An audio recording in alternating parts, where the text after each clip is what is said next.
Hey guys, it's Katie here with Life in the Mundane and welcome back to my channel.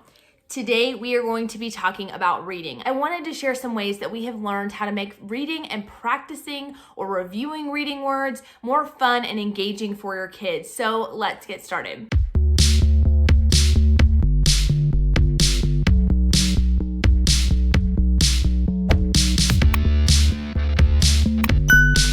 So we use All About Reading for my older 3 kids, and then we have also used IEW's PAL curriculum for my younger daughter, Primary Arts of Language curriculum for my younger school-age daughter. And we've really loved both for different reasons, and that's a whole nother video. If you guys want to see that, be sure to drop that down in the comments.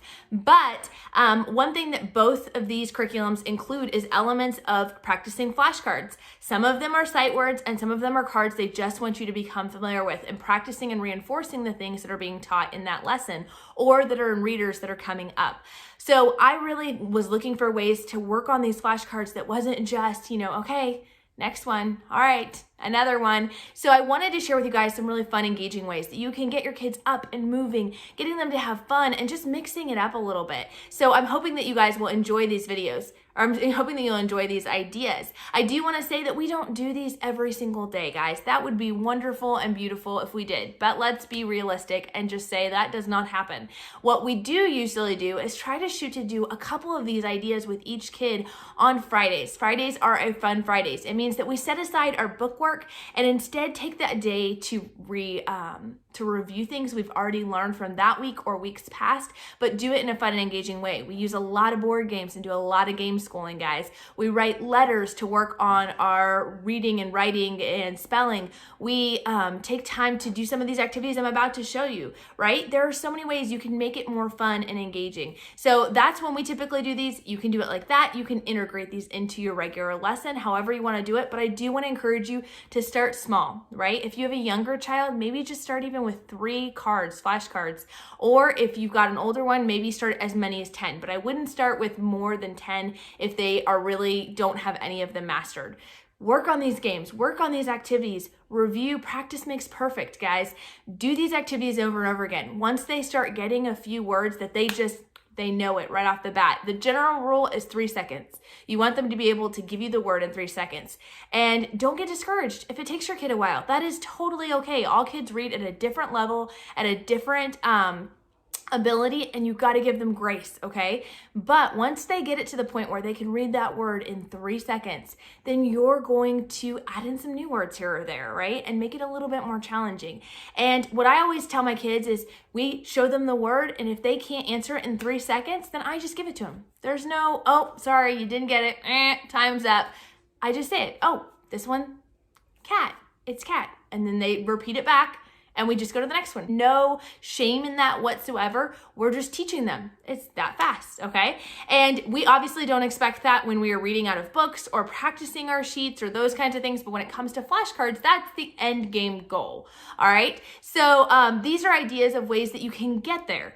They're not going to be there in every one of these games, and that is totally okay. When I'm playing these games and activities, if they need to sound it out, that's perfectly fine. But when we're actually just flipping through flashcards, we're shooting for that 3-second mark, and that'll make all these activities go a little bit faster and more enjoyable. You can also use these activities after you've already learned and mastered the cards that you are working on or the words that you are working on, and use them just for review. I'm showing you how to use these for reading, and a few of them are reading specific, but guys, these can be used for math facts. They can be used for spelling words, all sorts of fun things, and I hope that you guys will enjoy checking them out. So let's get going.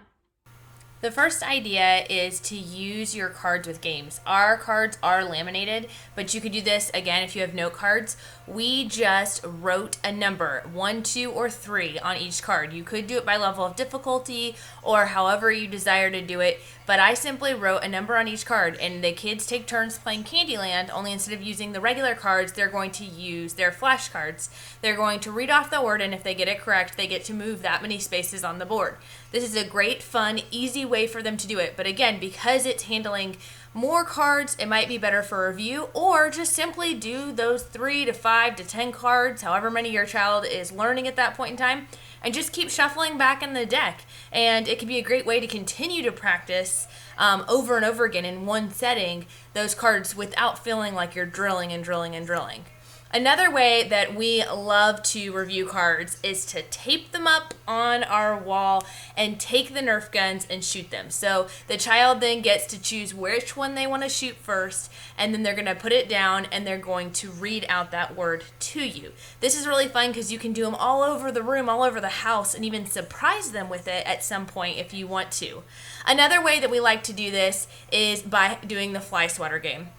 Simply, instead of reading it to me, I'm going to read them a word and they have to swat that card within 3 seconds in order to show me that they can read it that fast. And this is another great way to give them a little break from reading out loud, but still making sure that comprehension is there.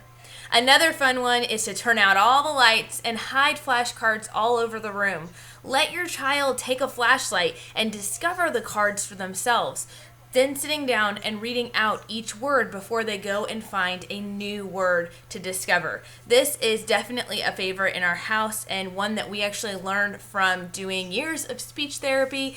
They used to do this with my daughter's flashcards for different sounds, and now she enjoys using it for her word cards. So keep that in your back pocket. Another one is to always combine reading with physical motion. So for my son, he might read a chunk or a section of his reading sheet, and then he's gonna go do an obstacle course in the backyard. If you don't have a play set where they can, go across the monkey bars, go down the slide, swing 4 times, and then jump off like we do, you can just have them simply run from one side of the house to the other, do a lap around the house. If you have a mini trampoline, have them jump on that, or a bouncy ball that they can bounce up and down so many times. Whatever movement you can make, it's going to help make those brain and movement connections stronger, and they're going to help them remember those words and give them a little break and fun. You can also do a dance party in between sections if that helps. I also have to give a huge shout out to Gift in the Box. This is actually a product that we have been using for several months now, and we love it. It's a little hand table-sized whiteboard, and it also has a bunch of magnets that come with it, guys. It has a whiteboard on one side and a chalkboard on the other. Both sides are magnetic. So what we like to do is we like to spell out some of the words, and we will do that, and then the child will read that. We also can have them build their own words to practice on the spelling aspect of it.